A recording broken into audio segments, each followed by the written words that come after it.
Financial psychology. How do you feel about it? How do you feel when you get money? What's your behavior thought process when you spend the money? What's the emotion behind when you spend the money? Hello, my name is Michael Burton. This is our first of 10 sessions for income strategy to help build the financial divide. So now we talk about financial psychology. You get money, what are you going to do with the money? There's needs, emotions, there's a connection with the money. How do you make the money work for you? How do you curve your enthusiasm, if I can say it like that? So when we talk about money, money affects much more than just your bank account. Money affects, again, your psychology behind money, your sense of well-being, your overall mood, your health. There's Maslow's hierarchy of needs. When we talk about things, your self-actualization of needs, you have your esteem needs, loving and belonging, safety and security needs, physiological needs. You need all those. But you also have Robert Plutnik's wheel of emotions, if we can say that, his wheel of emotions. So he equate 8 primary emotions. Okay, you got your joy versus sadness, trust versus disgust, fear versus anger, anticipation versus surprise. You also have your pain versus pleasure, the personal finance context. You know, as humans, we are all conditioned to move away from pain and towards pleasure. What makes me feel good? Okay. When we're spending money, we tend to enjoy the money. All right. And when we don't have the money, we're not in a good mood. We pay the insurance premiums to avoid the pain of a financial loss. Do we want to pay the insurance premium? No, because we know that's money that we can't see. We're not getting anything from it. It's behind the scenes. So again, we know we have to pay it. We're moving away from that particular financial loss, but it has to be done. Okay? How financial behaviors and attitudes form. How do you form those behaviors at such a young age? You have so many influencers. You have your internal influencers, family, friends, things, people that affect the way you feel about money, that influence you. You have your external influences, the marketing campaigns that just would not stop regardless. They're not going to stop, and they target kids and they target adults. They target your psychology, your psyche behind the money. Okay, how and where do we learn our personal financial habits? Again, you got your family, parents, you got peers, close associates, professionals, salespeople, friends, teachers. All of that equates, that bowl of influencers equate you to how you feel. You know, whether it's positive peer pressure or negative peer pressure, but it affects your financial psychology. Sources that shape your financial knowledge and your habits. Again, advertisers, social media interactions, all these influencers, the society and culture. So now we talk about the ways your behaviors are molded, the equation. So there's an equation to how you feel about money. So you got your parents and caretakers. This is the most heavily weighted portion of the equation because most of your role models are molded from negative financial behaviors. They mold negative financial behaviors in kids. You got your advertising. Hundreds of billions of dollars are spent on advertising, targeting kids, especially in their first 18 years of life.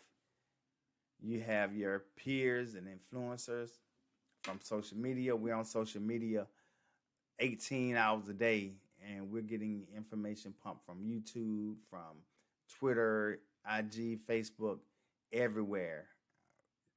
Bumble, Tumblr, you think of it, we got it. You know, even your no financial education in your school, when you're going to school, are they teaching you about financial literacy? Homeschool, college. There seems to be a void in society when we talk about financial literacy. Your lack of knowledge, negative behavior, low confidence, all that factors into it. So when you're choosing a mentor, when you're following all these gurus and you're taking advice from them, you have to ask yourself 5 questions. And it's not limited to 5, but you have to think about the 5 that you want to ask. Let me see if I can get rid of this light. I got some light coming in. Okay. Are they living your desired lifestyle? So they talk about all this stuff, but are they living your lifestyle? Can you relate to the information they're sharing? Do they motivate you towards a positive decision? Do they share values and beliefs? Are they easily accessible? Okay. So identifying your financial behaviors. Let's go over that. So you have your money avoidance. Money is bad. Your money worship. Are you worshiping the money? Money solves all your problems. The money status. The diamond hands. Owning the best possessions give you status. Everybody that make it want to get the Mercedes. They want to have the best cars. Money vigilance. Saving and keeping quiet about one's money is important. A lot of families don't even talk about finances. It's like a secret in their community for some reason.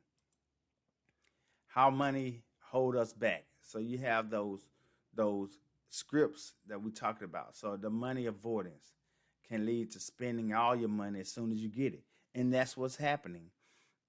A lot of us, when we get money, you spend it. Whether it's a paycheck, whether it's the stimulus or anything, it just go. And in the next week or month, you're like, what happened to that money? Okay, worshiping the money can lead to dwelling on money so much that relationships suffer. So you're always thinking about money, always talking about money, money, money, money. So that's an issue. Worshiping the money. You got your money status can lead to overspending and heavy debt loads. And then you got your money vigilance, which can lead to miserably. It can make you sick. Just thinking about the money all the time. The vigilance of the money. I got to get past that. So you have your negative behavior finance. Mental accounting, anchoring, overconfidence. Anchoring, overconfidence. Those are investing terms as well when we talk about that. So when we get into that.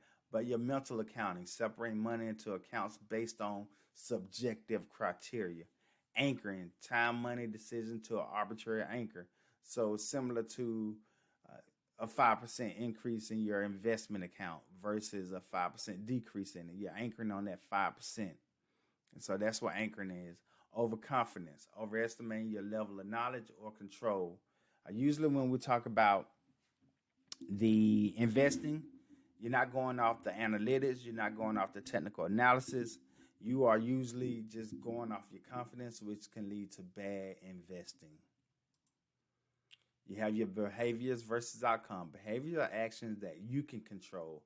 Outcomes are results that you cannot always control. So you have to understand that. So let's give you an example. If you want to sell your house for a good price, you can remodel it and paint the house. But you can't control the real estate market. So you can overvalue your house by putting it in the pool.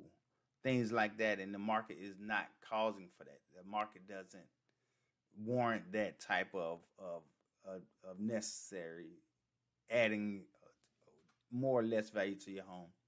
All right. If you want to lose weight, you can eat healthy foods and exercise, but you can't control how many fat cells you have. So, be mindful of that. Be mindful of your behaviors to make positive change. What did you learn about the money from your parents? That's your close circle. That's one of your biggest factors. What role has money played in your family, your life circumstances, your worldview of money? Have you been through any financial flashpoints? How does money make you feel? What financial behaviors do you have towards money? And how was it changed? So we can mold you can mold those positive financial behaviors.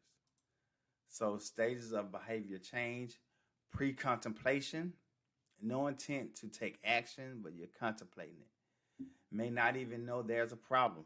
And then you got your contemplation phase, beginning to recognize the problem, considering the possibility of a change.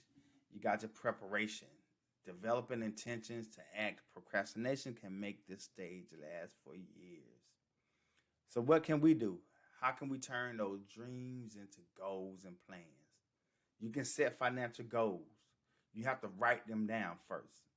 You can visualize, you can have a board, a montage of goals, and you can just write them down and organize those goals.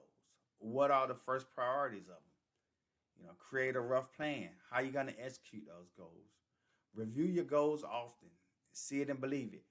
Putting it up on the mirror, putting it up on your wall, a poster, so that you can have those goals and you can actually see those goals. Okay? You have attributes to good goal setting. Good goals should be measurable, smart goals. They should be motivational, easily attainable goals.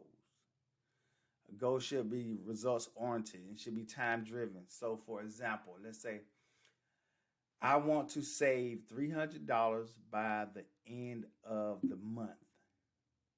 Okay, so I have a target date, I have a value in mind, it's easily attainable, and it makes me feel good, so it's going to motivate me. Okay, so again, your goals are defined by motivation, saving versus spending, freedom, and the rewards.